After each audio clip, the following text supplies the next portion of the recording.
বাংলাদেশ এবং ভারত সীমান্তের কাছে প্রায় ৭ কোটি টাকার সোনা জব্দ করেছে ভারতীয় সীমান্তরক্ষী বাহিনী। গত সোমবার পশ্চিমবঙ্গের নদিয়া জেলার সুন্দর সীমান্ত ফাঁড়ির কাছে এক ভারতীয় চোরাকারবারিকে আটক করেছে দক্ষিণবঙ্গের সীমান্তের ১৯৪ নম্বর ব্যাটালিয়নের জওয়ানরা।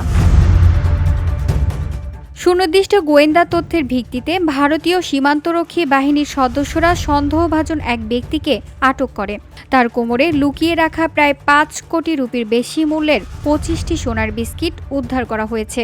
প্রাথমিক জিজ্ঞাসাবাদে ওই চোরাকারবারি স্বীকার করে যে সে ধনতলা থানার অন্তর্গত হরিতলাপাড়া গ্রামের বাসিন্দা। জিজ্ঞাসাবাদে চোরাচালান নেটওয়ার্ক সম্পর্কেও গুরুত্বপূর্ণ তথ্য পাওয়া গেছে। জব্দ করা সোনাসহ ওই ব্যক্তিকে আটক করে আরও তদন্তের জন্য সংশ্লিষ্ট কর্তৃপক্ষের কাছে হস্তান্তর করা হয়েছে। সাম্প্রতিক সময়ে এটি তৃতীয় বড় ধরনের সোনা জব্দের ঘটনা। ঘটনার সত্যতা নিশ্চিত করে বিএসএফ দক্ষিণবঙ্গ সীমান্তের জনসংযোগ কর্মকর্তা জওয়ানদের সতর্কতা প্রশংসা করেছেন।